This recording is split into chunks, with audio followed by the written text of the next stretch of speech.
of liabilities of the buyers if the buyers do not close on the scheduled closing date as stipulated by the builder, the buyer breaches the contract. Right. But the vendor, as I stated, as per the Tyrion, has number of opportunities to extend the closing date.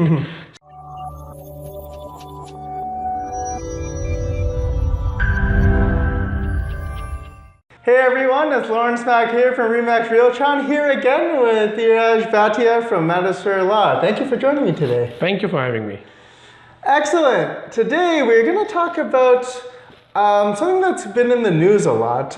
In the past, you've probably heard how there's an explosion of population coming in the GTA, and there's a lot of condo developments. And every few months or every year, whatever, there seems to be a few condo developments that have been canceling. I guess I wanted Dheeraj to talk about why that is and any insights he has on that whole matter. Dheeraj.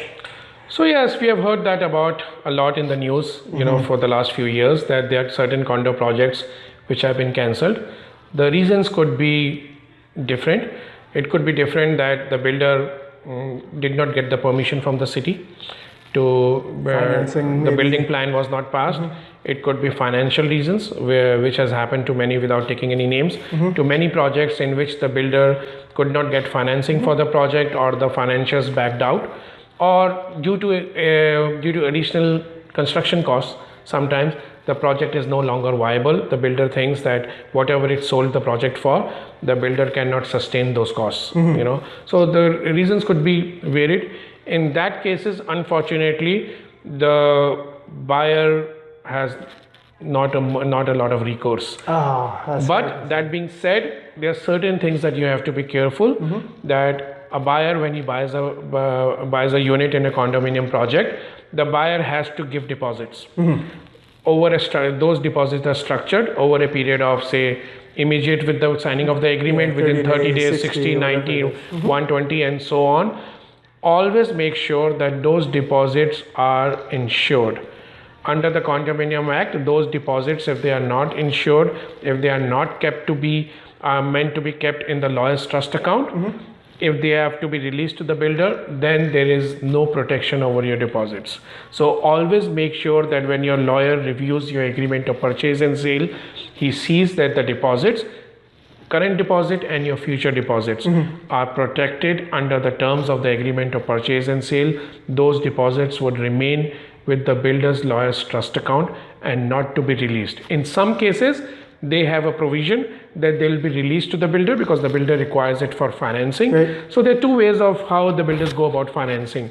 One way is that the builder will show to the financiers that I have sold the project is sold, this much deposit is with my lawyer's trust account. Right. Based on that deposits, the builder gets financing, which is the usual case, the safer way. In some cases, I have seen in the deposits that there is a slight clause in a small font written somewhere in the agreement among the big documents that the deposits, the builder has a right to release the deposit, for the deposit to be released from the lawyer. In that case, unless and until the builder can provide insurance for those deposits which are released, then you have no recourse except for embarking upon expensive litigation. Right. And there are so many class action lawsuits and everything, who knows where they will head to, but you will be left with a big hole in your pocket. Wow, that's a lot of things to think about for unfortunately cancel condos.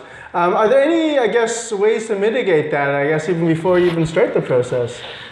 Unfortunately not, because usually all the builder agreements, they have a lot of riders. A lot of riders. Very one-sided. One-sided, and almost all the contracts, there are a lot of responsibilities on the buyers, lot of liabilities of the buyers. If the buyers do not close on the scheduled closing date as stipulated by the builder, the buyer breaches the contract. Right.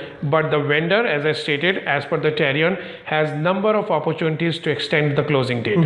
Secondly, the agreement itself is conditional on behalf of the vendor getting so many things.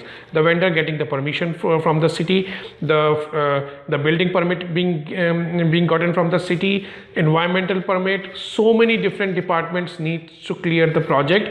The fire department needs to clear the project for the builder to be able to give you the final product. Right. And the agreement is conditional on behalf of the builder, on so many ifs. and if the builder is not able to fulfill even one condition, the contract is null and void. So my only suggestion is get it reviewed by a lawyer, and also do not keep all your eggs in one basket. So if you are thinking that your whole life depends on this condo project, unless and until you know that it is solid and nothing would go wrong, which nobody can guesstimate, I would say. Right. So you always have to keep your options open.